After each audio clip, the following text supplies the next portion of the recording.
कहते हैं राजा परीक्षित के यहाँ कई अन्य ऐसे राजा थे जिनके मुकुट राजकोष में रखे हुए थे। किसी से युद्ध में जीता हुआ था, किसी से इस प्रकार कौरवों का पूरा वंश, पांडवों का, तो पांडव वंश में बहुत से पहले स्वर्ण जीता गया, तो उसी में से राजकोष में कुछ मुकुट रखे हुए थे। और आज राजा परीक्षित ने उसी मुकुट को धारण कर लिया जिसमें कलयुग का वास था। राजा परीक्षित उसी मुकुट को धारण करके मृगया के लिए गए, अर्थात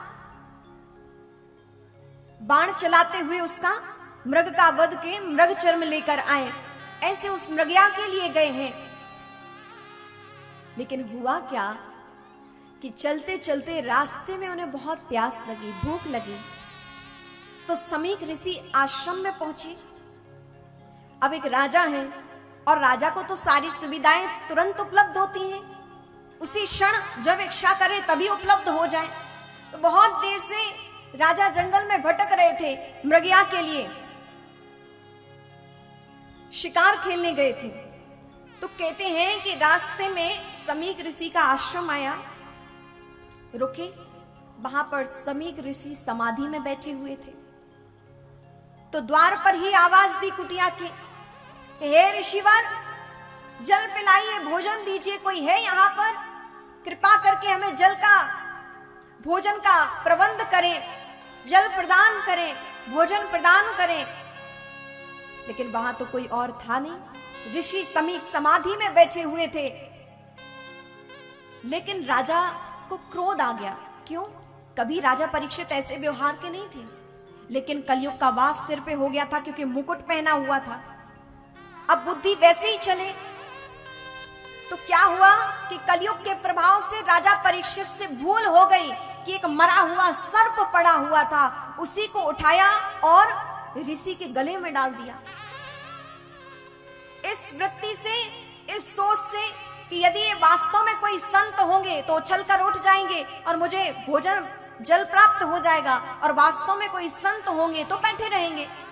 इस परीक्षण के कारण उन्होंने मरा हुआ सर्प लिया और समीक ऋषि के गले में डाल दिया। संत का घोर अपमान। समाधि में बैठे हुए वो ऋषि उनके गले में मरा हुआ सर्प डाला।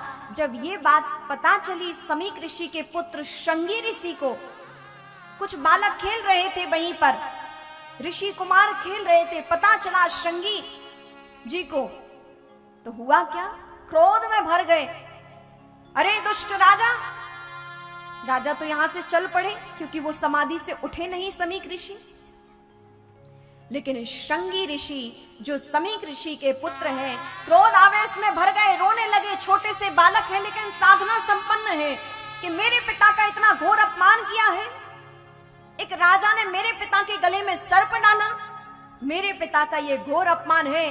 जाओ, मैं श्राप देता हूं कि तुमने तो मेरे पिता के गले में मरा हुआ सर्प डाला, तुमको ऐसा तक्षक नाग आकर डसेगा कि जिससे तुम्हारी 7 दिन में ही मृत्यु हो जाएगी। घोर श्राप दे डाला। समीक ऋषि जब समाधि से उठे, पता चला कि पुत्र ने श्राप दिया है। गंभीर हो गए ऋषि समीक, हे पुत्र, तुमने ये क्या किया? अरे वो राजा तो महान राजा परीक्षित है, जिन्हें माता के गर्भ में भगवान के दर्शन हुए, जिन्होंने सुव्यवस्थित अपना शासन काल चलाया। अरे कलयुग के प्रभाव से उनसे ये भूल हो गई, और हम तो ऋषि हैं, दयालुता हमारा स्वभाव है, करुणा करना हमारा स्वभाव है, क्षमा करना हमारा स्वभाव है, ये क्या किया तुमने? श्रृंगी ऋषि ने कहा, पिताश्री, उन्होंने आपका अपमान किया। कहा, उन्होंने साधन का बल दिखाया तो तुमने साधना का बल दिखाया।